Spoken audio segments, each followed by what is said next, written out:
Welcome. I bid you welcome. John Clauser, Johnny Metal, the Metal Dad. I ain't coming to you live at the Inferno, but I got somebody here who I would go on the Hell Patrol with to lay down the law on a long, hard journey. Might be a nightmare ride, you never know. But we got the architect of fear. We got the Lord Mayor himself of Metal City, Mr. John Gallagher of Raven. How are you doing, my friend? I'm doing great, John. Good to be here. Yes, sir. I Yes, was I sir. was I was looking for a pen. I was going to give you a 9 out of 10 there, but I couldn't find.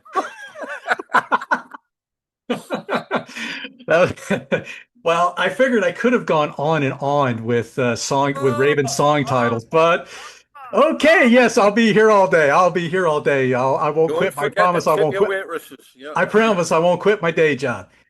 But man, I'll tell you what, this I when I saw you guys in Atlanta just recently, I hit you up. I was that guy that had brought all these vinyls for you guys to sign, and I thought, oh brother, I'm going to keep these guys here all night with signing all these things. But you know, you guys, you've been on record saying that this last American tour was quite a good one for you guys. Can you kind of embellish on that a little bit? Kind of, let's talk about why was this tour, this last American tour, so good? A number of factors. We had a new agent who really took care of the business end of things. Uh, Came up with the idea of taking this band Slackjaw out on tour with us, Hmm. which was like a masterstroke because the main guy, Dallas, is like this internet YouTube sensation and has been for a few years. So they had a huge following. Right. So that really helped with bringing in some extra people to the shows who not weren't necessarily music fans per se, Mm. and a younger generation. And trying to get a younger generation out to a heavy metal show these days, uh, anything you can do is brilliant. You know, it's going to help. And Sure. you had these crazy kids dressed up as gorillas or bananas or whatever the hell it is, and they'd come up and go, "Man, I hadn't heard of you guys before. You know, we knew we were coming to the show and loved it. Right. You know, let me go buy some merch and CDs." It's like, go Right. ahead, please Yeah, do. please do. So that was great having that whole thing set up, and it was just it was personally it was tough the first couple of weeks for me, just physically getting back into the swing of things. The shows were fine, but Right. once I finished, I was completely drained and knackered. So Right. we built that back up over the first couple of weeks till I was, more comfortable, which is great. Right. Uh, and that's just coming off that whole health thing I had last year. You Yeah. know, it's I was just there's about to ask no about that. there's no substitute for doing the shows. You know, you can rehearse and you can practice at home and you can, learn your parts, and it's nothing. I mean, the initial thing I'd done is part of that journey was that Lords of the New Wave of British Heavy Metal project, where in January I went to London, and that's this kind of like super group thing with Cliff and Carl from Tank and Tino from Praying Mantis and Carl from Persian Risk, and he was in Nazareth, and putting that together and doing a London show and doing a couple of shows in Japan. And that's like far less energy, uh, for me, because I'm playing bass, I sing two songs, sing some backups. Right. That's it. Right. In Raven, I'm juggling way more balls, and there's only three of us, and it's far more, full out, balls out, as it were. So, Sure. but I figured, well, let me see if I can pull that off, which I did. So that was a great step into getting together to do the tour. Right. But, we went out hard as we normally do. I think we took Mondays off, and most of them were travel days. Right. And It's business wise, it's the only way you can do it to make it viable is to go out hard day after Mm. day and boom, boom, boom. Right. And you're talking about occasionally things like 500, 600 mile drives back to back between shows. Ugh, So, it can be grueling, but the shows make up for it. They sure. really do. And we had, like I say, great attendance. We had a great set we put together. People seemed to like it a lot. The reactions were great. And, maybe the fact that we hadn't been out in 2 years sometimes helped. Sometimes you don't need to be in everyone's face every 6 months or whatever. Right. Yeah. Yeah. Exactly. Exactly. But your health scare obviously now. How is that? Everything good with all that, or Yeah, I'm 100%. I'm great. now this was like some kind of a brain tumor of some sort? No, we were, we had dates booked for September in Europe last year, Right. and we were sorting out a lockup, moving equipment, and a snare drum in a case fell from about 25 foot high Oh down and goodness. hit me on the head. Oh. It was one of these ridiculous stacks of equipment, and that was on the top, and it fell off, and boom, hit me on the side of the head, and I'm like, Ouch. son of a bitch, whatever, and forgot about it. But Hmm. 2 days later, I woke up with like a headache from hell, like a full on migraine, which wouldn't quit. Oof. And after putting up with that for a couple of days and just gobbling ibuprofen like candy, I got smart, went to the doctor, who sent me to the hospital, who scanned me, and I'm sitting there thinking, this is a waste of time. I'm going to sit here for 6 hours, and they're going to, tell me to go home. This came back pretty quick, and he went, well, scan shows you have a bleed on the brain, so you're going to the main hospital right now, and you'll be operated on in the morning. And I'm like, Ooh. Oh boy. okay. And that's Yikes. exactly what they did. They drilled into my head and, put drains in. And Okay. 5 days later, I had to go in and do it all again because it Hmm. wasn't draining properly. Hmm. But I was incredibly lucky because that Yeah. kind of thing, that when the blood gets in between basically the brain and the skull, it pushes and it can cause strokes. It Yeah. can kill you. Yeah.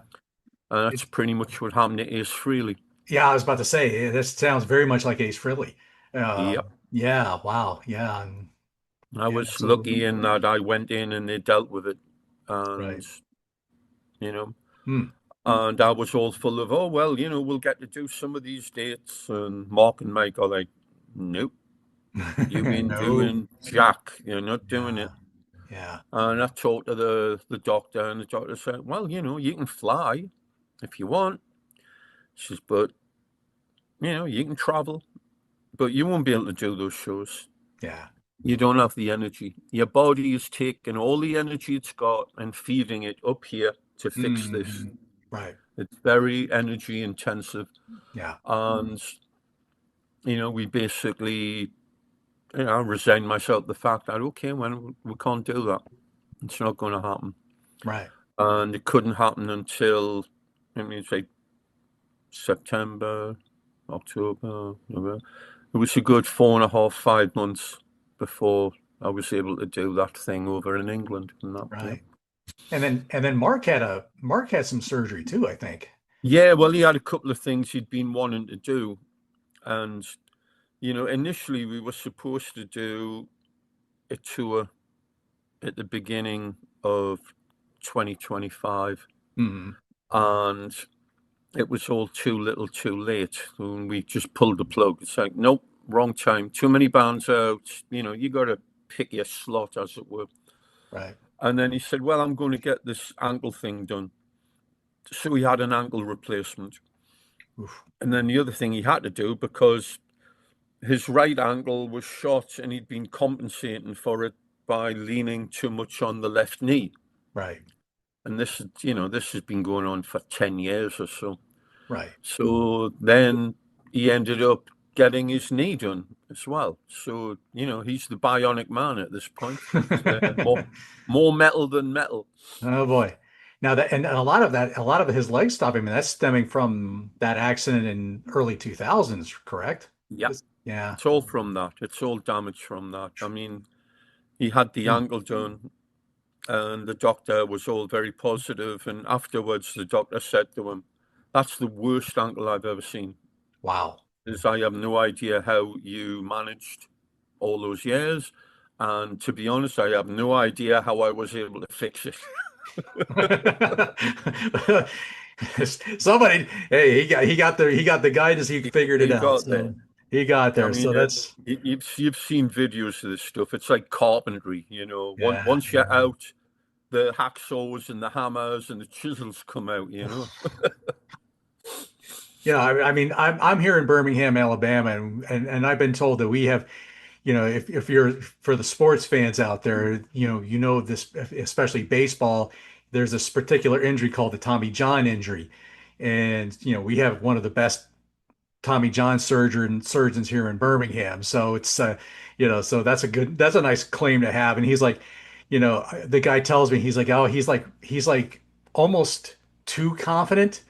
But then again, I'd be like, that's how you want your doctors. You want them to be nice and confident. You don't want to say, Oh well, yeah. I think we Well, can fix this, but I'm not totally sure. Yeah, I think with those guys, there's one thing they're not short of, and that's ego. That's correct. but Yeah, like you say, that's for good reason. that's You know, right. That's when right. you get to be doing those kind of operations, you've got to be the best of the best. Otherwise, it's not happening. That's right. Yeah, yeah. You don't want anybody saying reading from a Reader's Digest version on surgery. That would not be No, a good thing. you don't want But the guy with the phone looking at YouTube going, "What do I do now?" exactly, exactly. So, and then you just had a string of European tours, European shows now, which went really well. You got a great tour coming up later in the year with Alcatraz, Girls' School, and Air Force. You got a string of shows with that. Now, the new agency you're talking about, was that Braveheart? That's for the states. Huh? Oh, for the States. That was for Okay. the states. Yeah. Okay. We're working with the same guy we did last time in England, a separate agent for England. Okay. Uh, so that's going to be fun. We did basically that lineup for a tour about maybe 2 year ago, 2.5 year ago, Hmm. and it was only 6 dates. This is a bit more extensive. I think we're doing like 10 or 11. They've Right. just added one show for us because there was one day off and we had days off. So they looked and found another show. So that's great. That's cool. Yeah, those should be banger of shows. If you're in the That's all. No, these are all in the United Kingdom or in the UK. Yeah. Yeah, yeah. So if you're in the UK and you catch these dates, go. Yeah, and it's typical, that people laugh when they look at the routing, and just so for the uninitiated, it would be nice to be able to play Birmingham, Alabama, then Nashville, Right. and maybe then Atlanta, or go to Knoxville and then go to Atlanta. It would be nice to do them back to back, and it almost never works that way because uh, you're not the only pebble on the beach. There's other Hmm. bands out there booking shows, and they may have already got that slot before your agent gets it. Right. And so there's a lot like this one in England here, yeah, up and down the country. Bum, Oof. bum, bum, bum, bum. And you think, oh, it's England. It's only 200 mile. That 200 mile could take you about 7 hours I bet. I bet. because It's the it's not like a roads. straight I-95 or 65 or No, something like that. most of the roads are. It's not even that they're not that good. The roads are good, but the amount of traffic is pretty scary. Right. So Right. you've got DC, New York, LA type traffic on roads that you would find in Mississippi or something. Yep. Yep. I know some of those roads. I've traveled some of those, and they're usually not that busy. But That's one thing we found out right now. The state of the roads in the United States is absolutely dreadful. yeah, Like yeah. it doesn't matter where you were, potholes falling apart. The Yep. kind of potholes that if you drove into them, you'd never come out. Yeah, it's like a black hole kind of Oh thing. yeah, Yeah. totally. Yeah. But Interstellar, the next part of the yes. tour. It's funny. I was talking to Mark Zonder of Warlord and Fates Warning fame, and we I saw him in Tennessee, up in Murfreesboro, Tennessee, just outside of Nashville. That next night, they had that tour went down to Pensacola, Florida, and then went back up to Atlanta in like 3 days. Oh yeah, That seemed that's like a it's oof, crazy. I mean, we you oh have to put a limit on it. I mean, I think the longest drive we did on the tour was about six and change. mm, well, And that's a you lot. know, if you're doing it as a one, that's okay. But if you've got back to back really long drives like that, it's a killer. Yeah, and I mean, we and had and these guys you're ain't in like traveling, and they're not traveling in luxury tour buses, folks. no, At least I I don't think mean you are. nobody. That's why you see a lot of bands going, oh, we can't tour because the price of the tour buses have went up, and it's like, Right, yeah, I mean, you've got to live according to your means. If you're making six figures a show, great. Buy all the tour buses you want. right. You know, Yeah, but yeah, and I know there's bands that are out there that are basically treating touring like a hobby. They're not making money at all. yeah, They just want to be comfortable. yeah. And hey, God bless if that's the way. You know, Right. we're we're in this for all the right reasons, but it's a business as well. And you have to cover your bottom line, and you need to make we deserve to make a little money doing it as well. So Sure. Yeah. I mean, you got to survive somehow, yeah. and if selling CDs and merch and things like that, Oh, that's what's going to that's get you. That you got to have if that. you absolutely have to have that. And but that's a great thing. It's you're bringing stuff out of the people that maybe they can't get anywhere else. Sure. You're obviously not going to get a tour shirt. uh and we'll have exclusive CD stuff, and like you say, maybe stuff from the 90s, what have you. A lot of that stuff's out of print, so Right. we'll have that. Yeah. So that's kind of where I'm going to segue to because I'm like, here in America, most of fans who are going to know about the band, well, they're probably going to know this. They're probably going to know that. They'll more than likely know that. They're like me. Well, they may came in on this. Maybe this is what they came in on. I got a soft spot for this album. I know sometimes it's with some fans. I don't know if you got any other plans to do anything good with this one, but I have a soft spot for Pack is Back. I've got a soft spot for it too. There's a hole in the garden.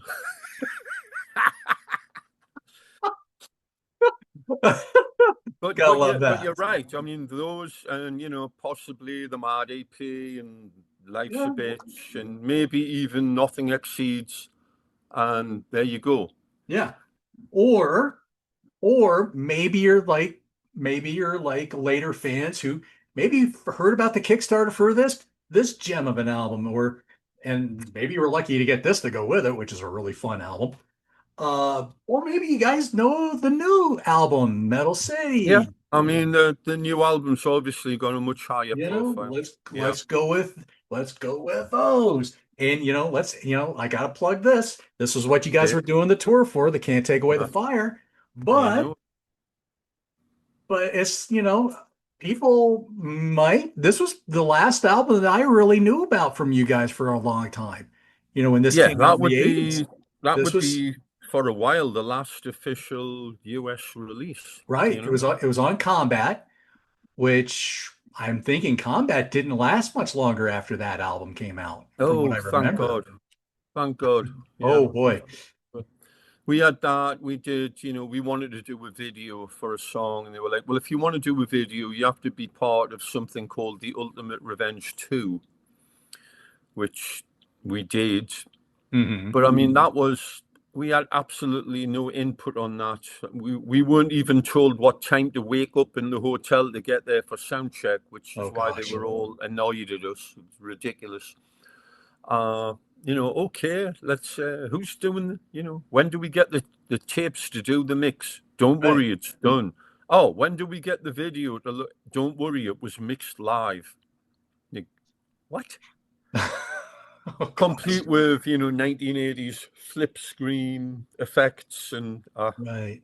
all that nonsense. Wow. So what happened after that was we got offered to tour with Creator in Europe, Hmm. which was a great opportunity for us because Atlantic had no interest in bringing us over to Europe, which was ridiculous because at the point we signed with Atlantic, we were actually playing 3,000 seat halls headlining in the Netherlands. Hmm.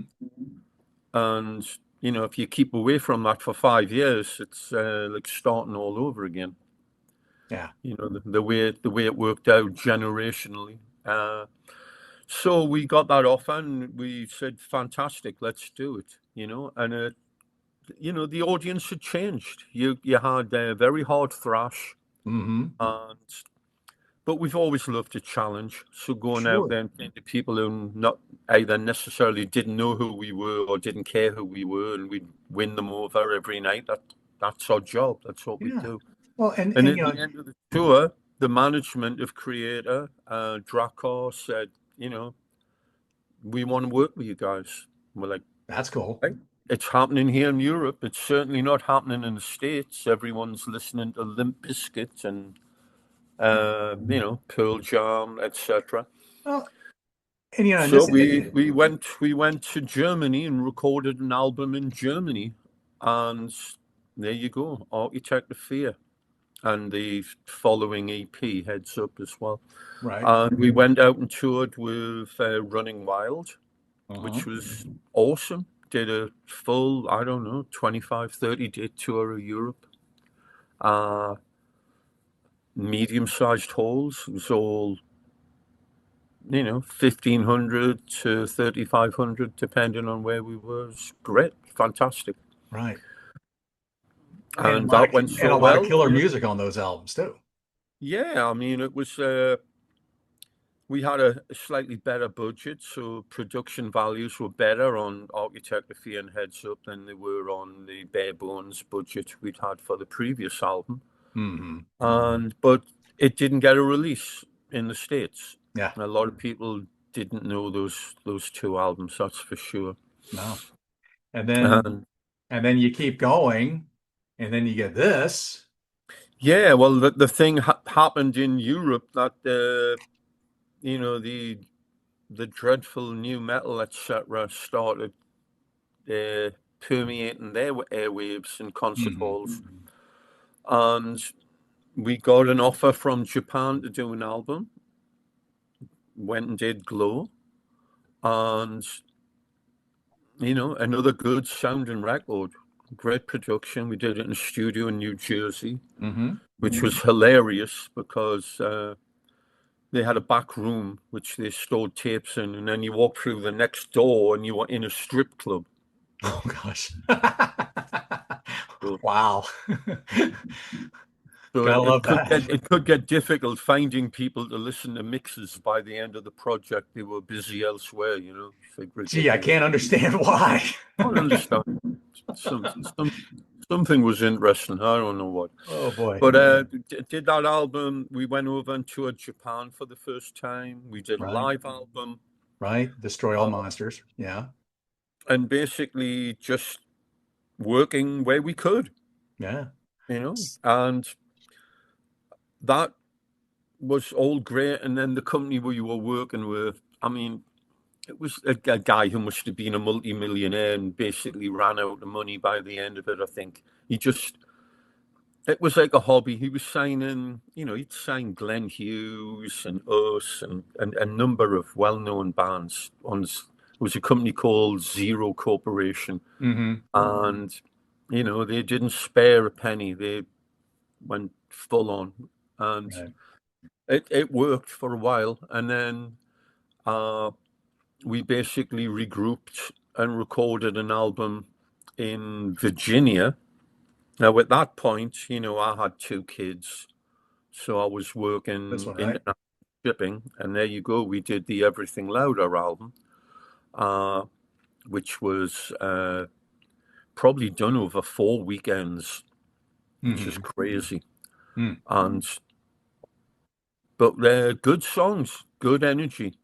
Yeah. Uh, Kind of a return to form a little bit because Glow kind of meandered a little bit. There was still the yeah, solid we Raven. were kind of just like, we were like, well, nobody gives a toss about us. Let's play, let's experiment a little bit. So there was some different stuff. I mean, there was at least one song that was almost a ballad on there, Hmm. just because I, had the music and said, "Hey, it's good. Let's do it. We never Yeah. done one before. Let's do something different." A great cover of Thin Lizzy's "The Rocker." Yep. That was cool that we Yep. did on there. Yep. And so, yeah, we wanted to do something hard, full on, very Raven indeed. Hmm. And that coincided with a ridiculous story. The Germans, the press, as it were, because, all things heavy metal were basically Germany and the associated countries around it. They were upset because it was all new metal and grunge, and they couldn't talk about real heavy metal until the band came from Sweden playing real heavy metal in the Germanic style, Hmm. and that was Hammerfall. Right. And they Right. all loved Hammerfall. Oh, heavy metal is back. So we took Hammerfall out on their first tour, and we had Tank out on the tour as well. It was a fantastic lineup, and we did that. And that was basically the renaissance of heavy metal in Europe, pretty much. Right. Right. And that worked out great. And following that, we regrouped for a year, wrote some more songs, and got together with our old mucker, Mr. Michael Wagner, Hmm. who had a studio down in Nashville, One for All, Yes. which we called it, of course, because we were all for one and were Michael back in the day. Yep. And it was, Nice throwback of the original album too on the back. yeah, man, it was great working with Michael as ever. It always has been. And that's got some great stuff on it too, Yes, it and does. obviously great production value. And we got to tour Europe with Mr. Udo Dirkschneider Yep. after so many years. And that was a long affair over there, which was great. It was wonderful. So that was 99, I believe. Hmm. And that went into 2000. They came over to the States, and I think we played maybe 4 or 5 shows with them over here. I remember we played the station in Rhode Island about a month before the terrible disaster happened. Whew. Oh boy. And I do remember pulling up. We were late. We pulled up because, funnily enough, we were cross with the night before we played in Port Jefferson, Long Island, which is on the North Shore. Hmm. And to get to Rhode Island, we took the ferry. Okay. And I'd left my wireless microphone case and all the equipment at the gig. And a friend of ours, Mike Clemente, who plays bass with Richie Blackmore in Okay. the Minstrel Band, very nicely picked up my case and brought it on a ferry over to meet up with us. Thank you, Mike. Thank you, Michael. And then we went to the show, and Joe went in to take a piss and came back out and said, "This place is a fire trap." I swear to God. And Yep. he was right. And he was Yeah, right. he was He was sadly absolutely correct. right. Oh, But what I yeah, mean, we horrible, did that, horrible thing. and so that was 2000. We did that, all well and good. Started writing, getting some stuff together, and we were all set, I think, to go into the studio in the fall of 2001, and then my father died, Oh. uh, which of course was a huge deal for us. And Mm, the whole story is we went over for the funeral. I flew back on September 10th, and him and his wife flew back on September 11th and ended up getting diverted to Uganda in Canada and staying there for 3 weeks. mm, mm. Which, if anyone's familiar with that story, it's pretty incredible. I think Yeah. all the aeroplanes that were flying across the Atlantic were diverted to the small town in northern Canada. Yeah. And the people there opened up their houses and their hearts and let everyone in Mm, and stayed with them until, they got it sorted out. right. So that happened. He came back. He had a car accident. He had a lump on his head. Some idiot was driving with his lights off and T-boned him. Mm, He was chasing some guy for money who he owed him, and mm, went to a building site. They offered him a hard hat. He couldn't wear it because of the lump on his head. He had a baseball hat on, hmm and goes out there, and the wind blows his hat off. And he goes to get the hat, and the wind blows the hat again. And he goes to get the hat, and then the building falls on his legs. mm. So if he hadn't had the accident, he would have been dead. Oh, It would have wow. crushed him completely. So he calls me on the phone, giggling. Oh, I've got a wall on top of me. I'm like, yeah, you've been drinking. It's a bit early for that. Okay, thank you very much. Oh, boy. And it was just adrenaline and shock. And he got medevaced out, and it was touch and go to whether he'd survive. And Right. then it said they're going to have to amputate his legs, and he said no. Oh, boy. Well, we got to take the right leg off, and he said no. And he said, well, you'll probably never walk again. And he said, watch me. Mm, And following 3 years or 3.5 years of physical therapy and sheer stubbornness, he did, mm. which is one of the most inspiring things I've ever been privy to. I have no idea how he pulled that off, but Yeah. he did. And by the time it got to 2009 and we went to Japan and I watched him do a Pete Townsend style knee slide across the stage, I lost it. Oh, wow. Yeah, I can imagine. Oh, Yeah. because Yeah. I never thought I'd see that again. That's for sure. Right. And then that's when this gem comes out. That's when we got our heads together and we're like, okay, we've had this gap. Let's really work hard on putting a really great album together.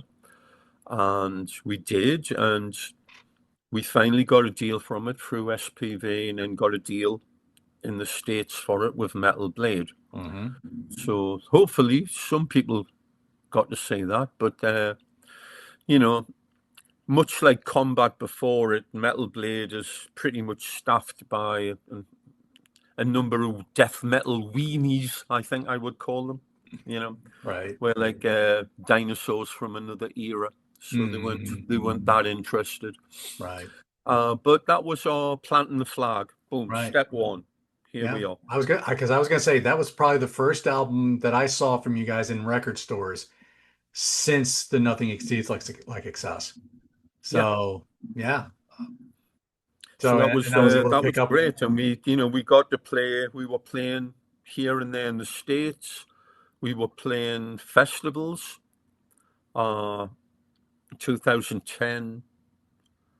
I mean, we did 10 of the major festivals over in Europe. Hmm You know, Headbangers Open Air, Wacken, Grass Pop, Alcatraz, you name it. It Right. was fantastic. It was really cool. Right. So we did that, and then the next phase comes in, and it was just like, well, I like Walk Through Fire, but it could have been better. How do we make it better? And we hummed and hawed and said, well, it's got to come in the pre-production. We've got to hmm put more work in the pre-production.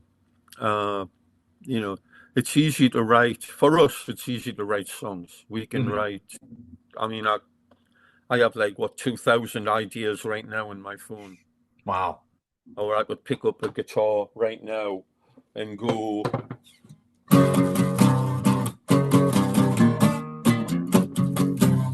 and that's off the top of my head. I go, Yeah. that's not a bad riff. No. You could run that out and come up with a chorus, Sure.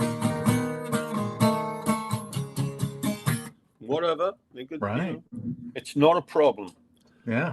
And, it'll suggest a lyric, but you got to take that raw material and you got to put it on the lathe and cut parts off and maybe put parts on and polish it and make it right. And we put the work in. We put the work in on Extermination, Yeah. and it paid off. We had a good album, a good sound, and some good songs, and a good running order. And the whole financial thing was we knew all that extra work was going to cost a lot of money because the three of us were all over the place.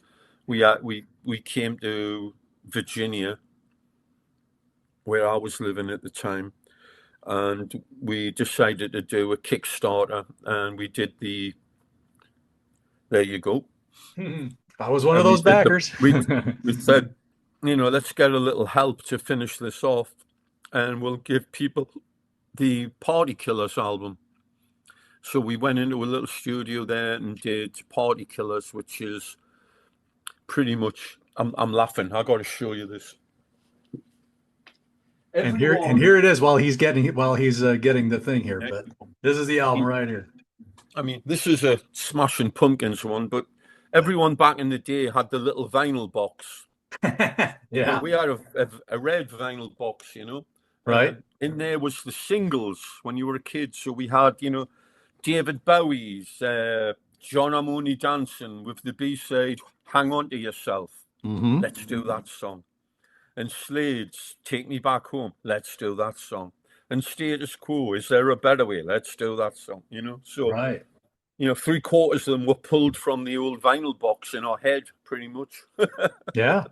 I mean, And there's great stuff. I mean, you guys do a great version of Fireball from Deep Purple. You do more Thin Lizzy with Bad Reputation. In for the Kill from Budgie. You don't get a lot of Budgie from covers these days. You mentioned Status Quo. Now, here's the thing. Is it Status Quo or Status Quo? it's in England, it's Status Quo. Status Quo. Okay. I want to make sure about that. My my There you my go. brother's of the age where he got to see them back in the day, and when we lived in Pennsylvania. So I was too young to have seen him back then. Wow. Ogre Battle from Queen. That was a Yeah. great choice. Yeah, Um, that was cool. And instead of because we love the live version from the Christmas concert in mhm. 1975, and that was Brian with a spooky feedback echoed guitar, and I'm like, well, I'm going to do it on bass. Okay, we'll do Nice. that. Uh, And then y- we pulled it off. yeah, What was really absolutely. funny What? about that is we'd broke the eat, and Joe wanted to do Ogre Battle, and he's like, well, I know the song, just record the drums. I know it. Okay. So he went in and he's going, yeah. And at the time, the guy from Lamb of God, Mark Morton, Oh yeah. knew the guy, and he walked in and we were talking to him. Nice guy. And he's going, what's he doing? Oh, he's doing Ogre Battle by Queen. He says, but there's no track. Yeah, he knows the song. And he's like completely nonplussed. He's like, how is he doing that? He says, I don't know anybody that could do that. He says, we certainly could not do that. He said, not in a million years. Hmm. Well, Joe knows the song. It's not a problem. Yeah. Hey, but that's a testament to the three of you guys. I mean, whether it was Rob, whether it was Joe, or whether it's Mike, what the three of you guys can put together and sound is absolutely amazing. Well, For it to it's kind of sound, got to be. If you've only got three guys in the band, there's no passengers. There no, cannot be a passenger. Everyone's got to contribute, no, and everyone. everyone has contributed. That's been in the band. They've had to be. Right. Uh, so that was great fun doing that, and So is there any it rumor? worked Is it? out for us. We Yeah. got a new agent deal in Europe, and we did an awful lot of dates over there. We Mm-hmm. did. We definitely toured the States. Mm-hmm. I know that. So we were out and about. That's for sure. Yeah. You definitely weren't stopping. Maybe you're not getting the big tour thing. You're not getting to do the Kill 'Em All One for All tour with Metallica or something like that, which I know a lot of people would love to see, but see come to Yeah. fruition. Well, But and of but course you're that's in myth and legend at this point, because if you were on that tour, a lot of the shows there was five men and a dog. You have yeah, to realize that we were treading brand new ground. yeah, Heavy metal bands didn't go out and do punk rock tours, no, but we did yeah, with that one, and it opened a lot of people's eyes, obviously. right, But extermination, it was a step forward, uh, creatively and uh, career-wise. It was a big hmm step forward, and we toured on that album for, geez, 2 years, probably longer, because we actually were touring on that album when Mike joined. So there right, you go. yeah, because Probably more like three and a half. right, Joe had a medical thing that he had to step back Yeah, and we had dates booked. Well, there was issues. Joe was done. He didn't want to be out on the road. He wanted to be with his family. He wanted to do more of his solo stuff. So when I was right, suggesting, yeah, we've got like 4 dates to warm up here in America, and then we're going to Europe. He's like, "You're going to kill me. I can't do all this." Ah, no, no, no, no, no, no. And then he had a heart attack. yeah, yeah, And 2 days before the first date, and we were freaking out because, you know, your friend has got a heart attack, and you know it's obviously too much right, for him. right, But we heard immediately, he's okay. He's okay. He's doing all right. Oh well, thank God for that. right, Next, what are we going to do about these dates? We can't cancel. It's too close. So a lot of phone calls. A guy gets me. This guy Jimmy Mess, punk drummer out of Chicago, and I booked rehearsal time because we hadn't played in like 6 months. hmm, So we go to Chicago, rehearse for 4 hours with this guy. Does great. We play Reggie's, great show, pulls it off, awesome. Next 3 shows, got a guy called Mike Heller, plays with Fear Factory. Okay, so we meet Mike in Jersey, talk for half an hour, get up on stage, play for an hour and a half, and he nails it. yeah, To the point that at the end we're jamming, playing songs he doesn't know. He's not of that generation. He doesn't hmm, know. We're playing like I Don't Need No Doctor or Roadhouse Blues or whatever, and right, he nails it. hmm, And we talk to him afterwards and say, don't don't play the fills off the records. Improvise, play faster. He's like, really? Because the band he was playing with, everything was so regimented, there was no room for anything. It was just like a machine. right, So he loved the idea of being able to branch out and experiment and right, improvise. So the next show was 100% better, yeah, and then the next show was 100% better than that. And he couldn't go to Europe. We had another guy, Dave Chadwick, who was playing with Kill Ritual. I think that were the opening band on the European dates we did. And Dave ended up playing with, he plays with Manowar now. So, oh, yeah, okay, great player, all right, great there you guy. go, And we did a tour with Hyrax and Kill Ritual opening for us in Europe, which was great. yeah, Uh, Fantastic. But we had Mike in the back of our mind when we came back and got in touch and said, "Do you want in?" And he said, "Yes, I want in." So that year, I don't know how we did as much as we did. We basically wrote more songs, got them to Mike. Mike did the drums. We did an abortive recording session, which didn't work out.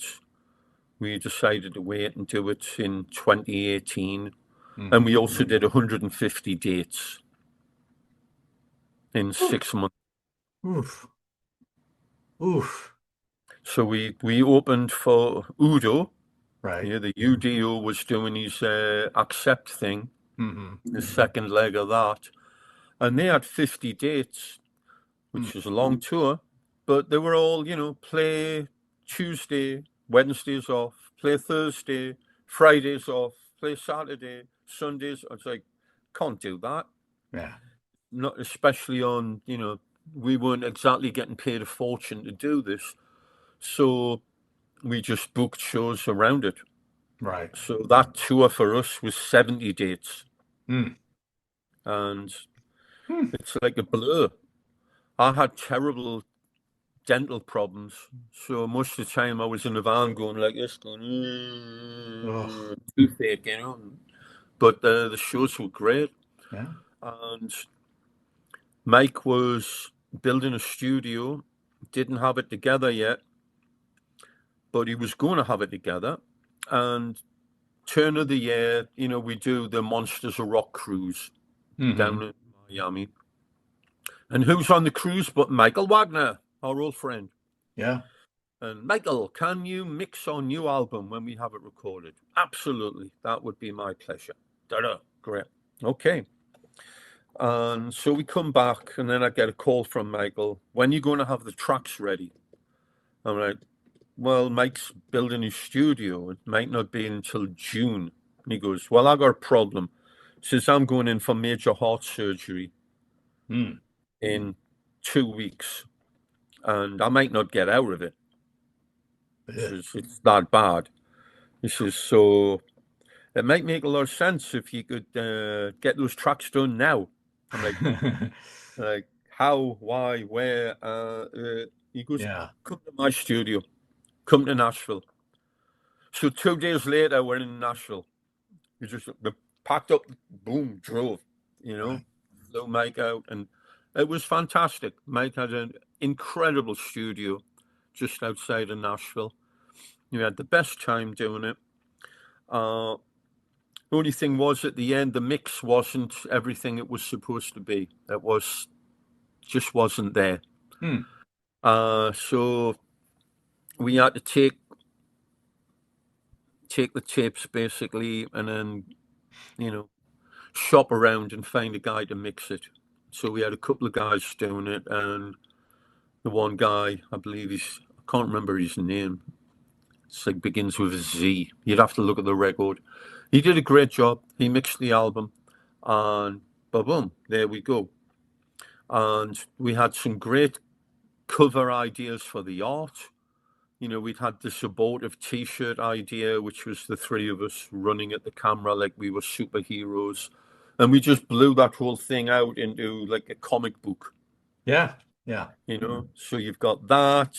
You got, as Zeus. you can see, Lunatics comics and all the little symbols and signs you would have on a DC or Marvel comics, Yep. and that went into the booklet, of course, with all. Remember the crazy ads you used to see. When I was a kid in England, you'd get a Marvel comic and you go, X-ray specs? What Yep. what is this? And they grow seahorses and all these ridiculous, crazy little things they were selling. Right. So we spoofed that, and it was just a great package all round. Yeah. And but before that came out, it was we there was a gap in actually recording the stuff, and it's going to take a while.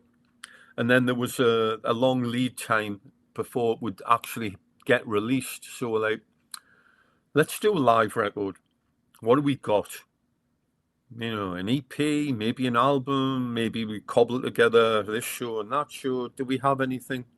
And when we played with Udo in Aalborg in Denmark, the sound guy come up to Mike afterwards and give him a thumb drive and goes, here's a show, multi-track. Oh, thank you. Never listened to it. Hmm. So he goes, I think I've got a few things. Let me listen. So he pulled it out and he goes, this thing's unbelievable. Hmm. So the only thing that was wrong was I'd broken, which almost never happens. I broke a string on the bass. So there was, 5 seconds with no bass in Hell Patrol. Hmm. So, And you that's take early the in the five set most seconds times. before and you put it in, boom, and it's fixed. And that was it. Huh. And it was perfect length for a single. It fit on a disc. At least it wasn't like a gigantic Yeah. thing. Double album vinyl, single disc CD, Right. and it was a great introduction to people to hear Mike playing with the band, Hmm. which gave the idea of where we were going with Metal City. Right. So it was a great step up to that. Yep. And of course, when Metal City comes out, well, 2020, yeah, you got this little thing called the pandemic going around. So that Yeah, we kind of, were all set to put it out in March, hmm. and actually maybe May. And it was all set to go, and the pandemic happened. It's just like, let's put it back. Let's put it back to September. This will blow over. And of course, Hmm. it didn't blow over. It just got worse. Yeah. And we just thought, you know what? Hell with it. Put it out anyway. Yeah. No one's going to shows. The only thing they're doing is listening to music. Maybe that'll help. And it did. Yeah. Absolutely, People it did. people were hungry for music, no matter how, there was no live music per I se. So mean, they I they checked mean, out the albums. I know I was playing the snot out of this album. I played this quite a lot in my car because I worked a job where I was still considered what was the term? Yeah, Essential. that's the one. So yeah, Essential work. essential.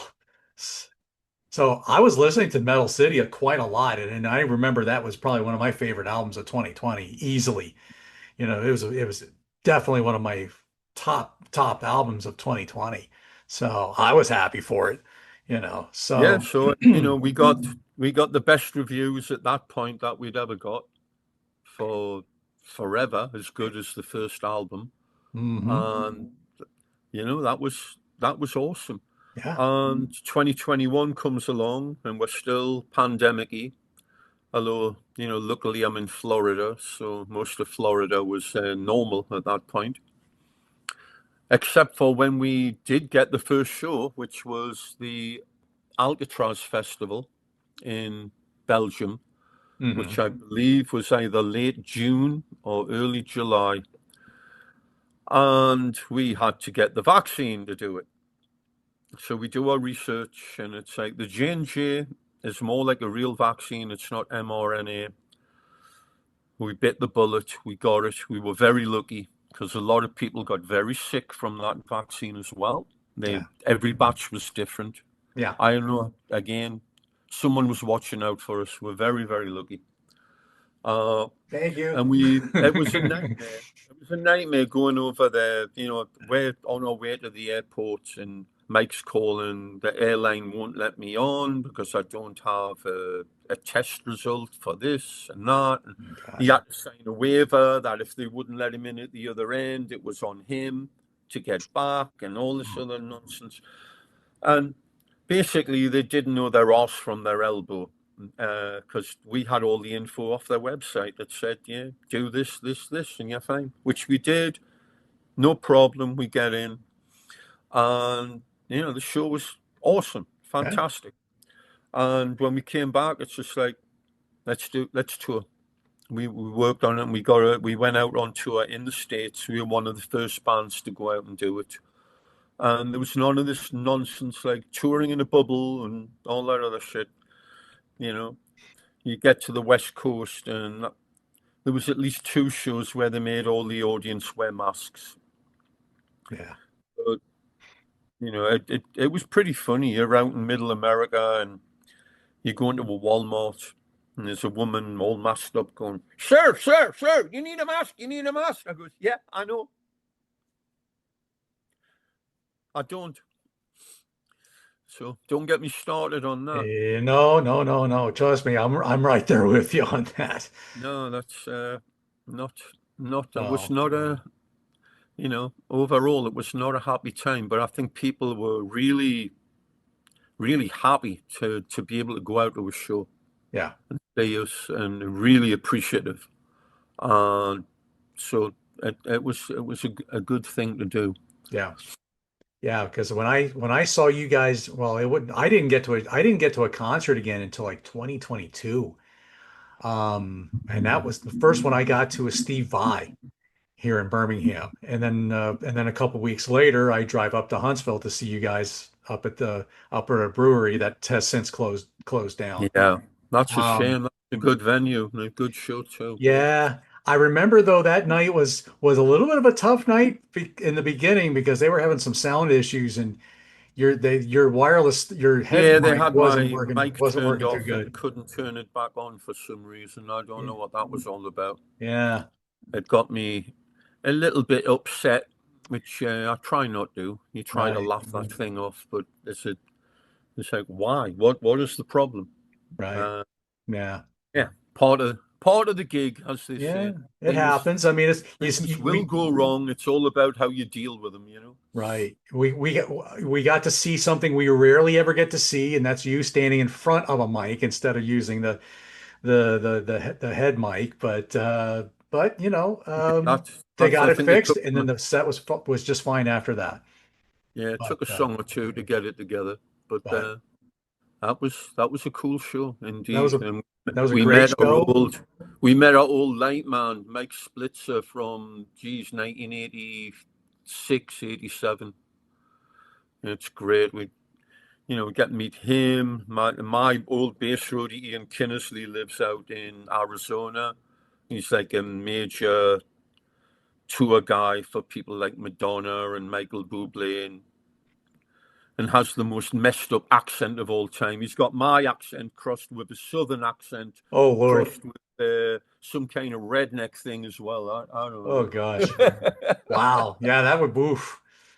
Yeah, Well, that's I'm a Pennsylvania boy by by birth. So, and my heritage is what they call Pennsylvania Dutch, and they always say Pennsylvania Dutch is kind of the redheaded stepchild to German in some way, shape, or form. oh yeah. So, so when you hear the Pennsylvania Dutch talk now, they always have that hard nah, in their inflection, which thank goodness I didn't get that. I think otherwise my wife would probably never have married me.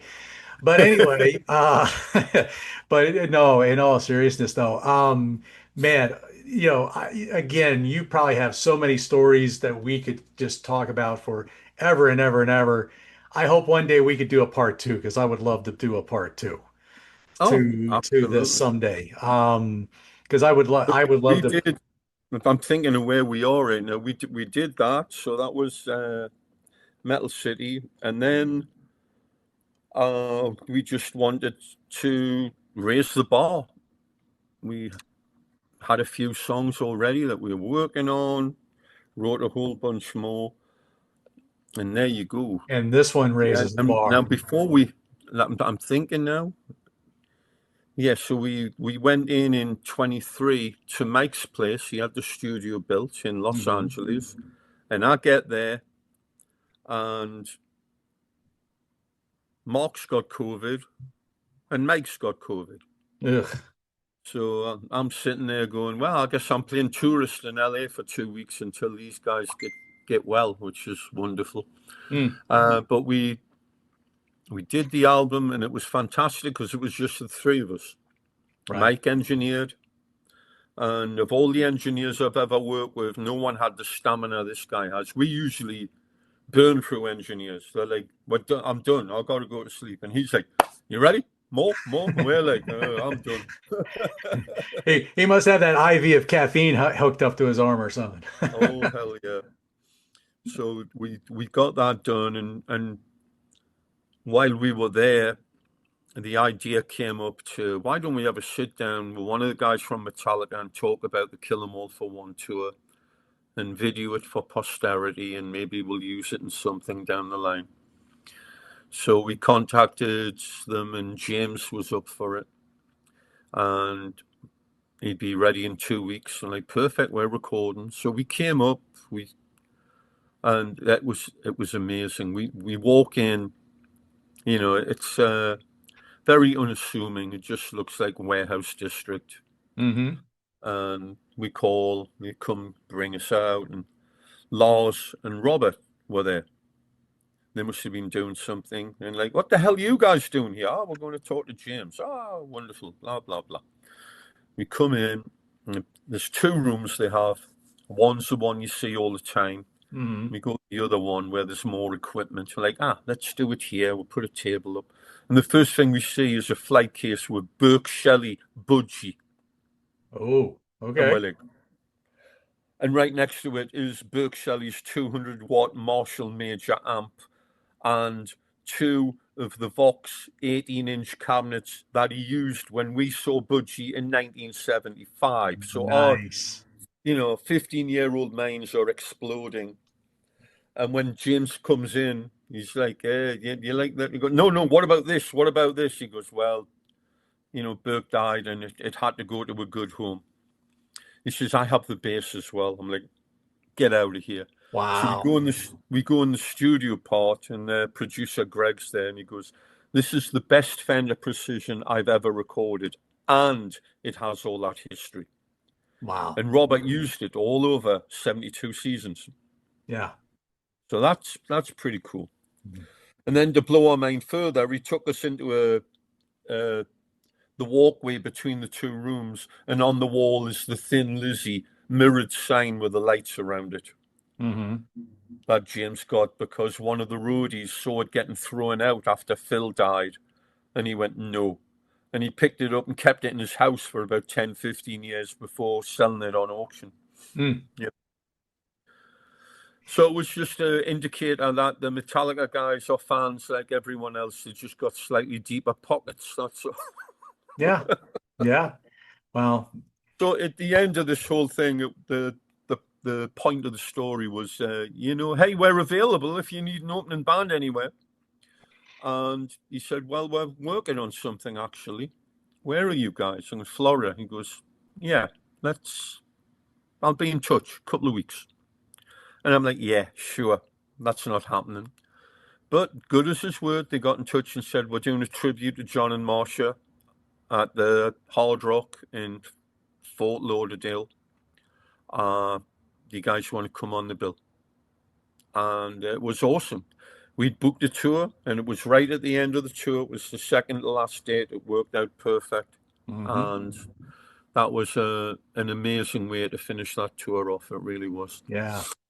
Yeah. Yeah. I remember seeing footage from that show, and that was, yeah, that was great for that you guys could do that. And that finally you guys were able to do something together. Yeah, Yeah, I that was mean, we amazing. we played with them in 2014. Hmm. We were booking dates in South America, and our agent said, are you still in touch with Lars? And I said, I can get in touch with him. Why? He says, oh, they're playing in the Moribundi Stadium in Sao Paulo, 70,000 people. Ask if he can open. Dear Lars, can we open? Yes. So that was pretty unbelievable too. And that Wow. was like the first time we'd hung out with them in, I don't know, 30, 35 years. And that was awesome. Hmm. What Very, very. what has that got to be like to play to a crowd that size? Well, it was strange because they weren't playing music at all. All they were playing every hour was like a 2 minute commercial, and they were showing on the video screens for the Through the Never movie that they'd done. Oh, gotcha. Okay. So that was it. And then complete silence. Hmm. So the stadium that big takes forever to fill up. And Metallica were delayed. There was weather delays. They were flying to all these countries, and they were based in Buenos Aires in Argentina. I think that's where James's wife was from at the time, whatever. Hmm. And they're delayed, So we don't want you to go on yet because there'll be a big gap. Right. But, we were only slated to play like 35, 40 minutes or so. I goes, we can play longer. He goes, We can really? fill I the goes, time oh, up. yeah, yeah, we could pull that off. He goes, well, I'll let you know. I'll let you know. So it gets dark. crowd's getting a little bit antsy, and just through the nether every hour. Uh, and then Metallica's coming. We can go on. Okay, the lights come down, and I hear a noise that like I've never heard in my life. Hmm. It was like you know, the only thing equivalent is like being at a football game, a soccer game in England when they score a goal. That was like absolutely deafening. Yeah. And we get on, and we're taken care of. The crew were great, brilliant. And it's getting near, looking at the watch. I look at the guy. He gives me the thumbs up, and then I see James give me the thumbs up, and he's videoing us. Hmm. I said, Nice. okay, so the one song we're doing extra is Break the Chain with all the bits. Yeah. So we were on like another 12, 13 minutes or whatever. Nice. We took advantage slightly, but nobody complained. So that was good. Good. That's that. It was got to hang out with them before they went on, watched about half the set. Then we said, well, time to leave or we'll never get out of here. And when they're finished, they're probably all whisked away because Yeah. they all came in individually in four different vehicles. Sure. The whole, you can imagine the security concerns and kidnapping and God knows what. It's a slightly different world. Yeah. So we got out of Dodge, but it was wonderful. It really was. Very cool. Very, very cool. I can only, like I said, I can't even imagine that kind of a crowd to be in the midst of. I think the closest crowd I think I've ever been in like that was probably a WWE event a few years ago in Nashville, at the stadium. But that was probably the la or maybe a WWE event, period. I've Yeah, I been to a mean, couple ones, but we've played festivals, yeah, and big ones in Europe, maybe 10,000 people. That's certainly the biggest show we've ever played, for yeah, sure. yeah, And I've been, I mean, I remember going to the Monsters of Rock thing in '86 with Van Halen and Metallica and Dokken and Scorpions and all that. And right. to be in a crowd that big was kind of crazy, that's for sure. Yeah. But to actually be on the stage and play that was something else. Hmm. I, do you know if there's actually, I'll have to look to see if there's any recordings or like Yeah, video there's bootlegs of it video. out there. Yeah. There's a great video from the side of the stage of us doing uh, like a song and a half. Maybe the last two. Okay. Yeah. Yeah, I'd love to hear just how the audio sounded from all of that. But yeah, I can just imagine The the that vid, had to be the really the good. audio on that is great. There's other ones from like the nosebleed section where the sound is not so good for sure. Right. So so Yeah. who knew? It's you know even that one we did in Florida. You watch the videos and the sounds all there's not enough guitar and it's kind of weird, but we're Yeah. just happy to be there. It was good. Absolutely. You get to, again, you're getting to play you guys' music to people who probably are not that familiar, Oh, and absolutely. you're opening up to a totally new audience again. So, I mean, Absolutely, and that's the way that's to do it. to my mind, it's always when I see. I mean, I remember I was in England and I got to see the Winery Dogs with Yeah. Billy and Mike and And Richie. Richie. An unbelievable band, Yeah. right? Yeah.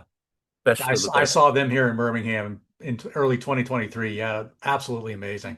Yeah, and they had an opening band who were from Wales, and these guys were acting like they were playing a corner bar on a Tuesday night, and it was mind blowing.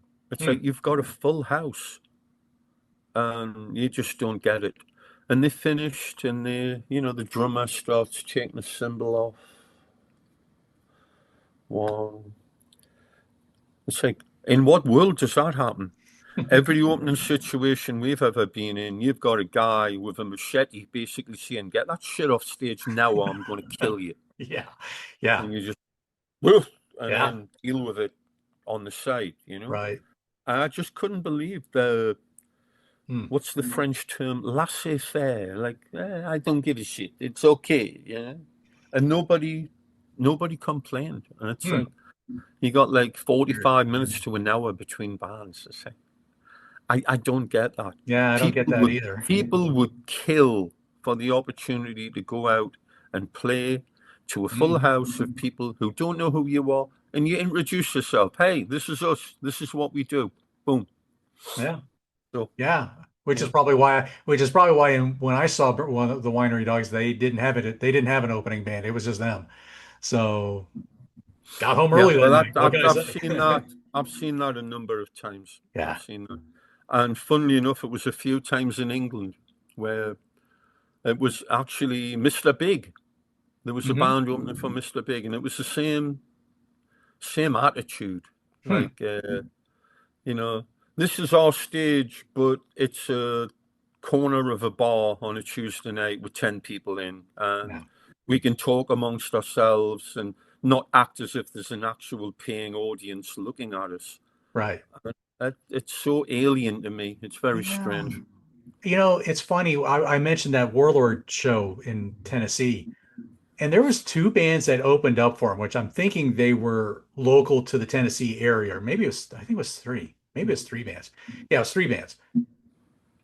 They didn't even announce who they were. I had no clue who these guys were. All three of the bands, none of them announced, hey, we are blah, blah, blah. We are blah, blah, blah. Nobody announced who they just got on. They started playing, they did their set, and they were gone. But then again, when I realized what the crowd was for that show, yeah, there was there, aside from the band's entourages and their friends, there probably wasn't 15, 20 people at that show. And it's a shame. It's Yeah, a shame because which is, Warlord is a and great band. I love when people say, "Oh, such and such played, and there was only 10 people there." Well, that's more often than not, it's not the band's fault. The band Yeah. are not the promoter. The band are not the agent. The band, the band's job is to go play, Yeah. Yeah. And and the it promoter just means didn't, the support the promoter structure just didn't, around them or that they've contracted is not doing it, and yeah. it's definitely a thing that you really have to work the social media thing to make a difference, to Yeah. let people know where you are and what you're doing. Because back in the day, other people would do that. Now nobody does anything. So it has to come from the band, Yeah. unfortunately. Yeah. So And no that was one a else good, is doing it. and that was Yeah. a good thing about Warlord. They certainly were Give pushing me it. the mop. I'm gonna clean the floor. Yeah. Yeah. Yeah. Pretty much. But, But I mean, that opening thing, I mean, we went out like with Udo, it was fantastic. We went out in 2018 in Europe with Saxon, great which was band. a little odd because they ended up putting FM in the middle between us and Saxon. And FM are a great band and great Hmm. guys, but it's a real AOR thing. Yeah. It's very much on the softer end of the scale. Right. Uh, So it was a little strange, but the shows were still fantastic for us. We had a hell of a time doing it. And Yeah. we love Saxon and they're great guys, and everyone got on really well, which Yeah. is incredibly helpful. We toured with Udo, and the crew were absolute bastards. They were Hmm. awful. Wow. The band were fantastic, and it was a real shock to us because we toured with Udo, whatever, 15 years earlier, and their crew couldn't be nicer. They were like, "Oh, let me do this, let me do that." These guys were like, "Get your shit off the stage now, now, now, now." Hmm. If I catch you spitting on the floor again, I'm going to kill you, and Right. shit like this. It's just like, whoa. It's raining Hmm. outside, and the door's there. It's like, get out with your gear, and this close to coming to blows. And they had the audacity at the end of the tour, one by one, to come up and go, "You guys are the most professional opening band we've ever worked with, the nicest guys." And it's like, really? You can go fuck yourself. That's what you can do. What about that? And they were taking it back. You treated us like fucking absolute shit Yeah. for 2 months. Yeah. How dare you?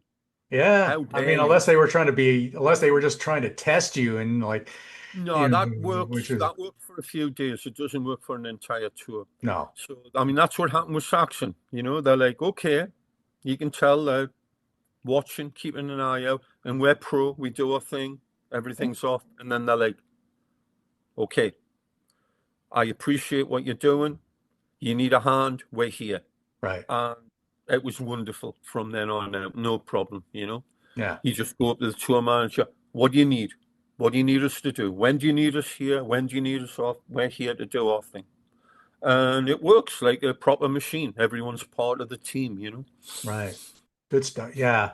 Yeah. I got to see Saxon with Uriah Heep a couple of years ago, and that was a great tour. That was a Yeah, I really, saw really good that. I tour. saw that in Pennsylvania, funnily enough, at what's it called? Pikes Peak? Penn Really? Jim Thorpe. Yeah. I was at that show. I Yeah, I was at was at that that. show. I traveled Yeah. up to my because I went to see my mom and my family up there, and yeah, I James met. Jared Nichols was the opener. Yeah. Yeah, Okay. he was fantastic. Yeah, that was a Yeah. great show. Yeah, Yeah, yeah, that was we well, saw this would have been, let me see, this was 2024. Was it 2024? Yeah. 20. It'd be no, it would be like 14 or 15. Yeah, no, this was 2024 when I just saw him. But So this was pretty recent. yeah, But yeah, and I know Penn no, Peak sorry, is I a saw them with UFO, not Uriah okay, Heep. That's right. right. Yeah, that But was back. either way, still a great show. And Penn Peak is a wonderful venue. That's a gorgeous venue up Yeah, there. that's in the middle of nowhere, let me tell you. But Yeah. because of that, it's got an incredible catchment area. You're getting people from all the states around. Well, Well, yeah, what a great place. yeah, I'll be traveling up to see my family again in September, and I'm tying another show in at the end of September with a band that you did a tour with once, Wasp. Yeah, cool. Yeah, Wasp and KK's Priest is going to be up Cake is there. playing. That's a good bill. Yeah, Yeah. that should be a good bill. So looking forward to that. But John, this has just been an absolute blast for me to get to have this little talk and just going to kind of going through the years a little bit here. Again, my big thing is I wanted to try to get to talk more about albums that, man, people y'all need to search out some of these 90s albums No, in the there's 2000s. some great music on there. Yeah.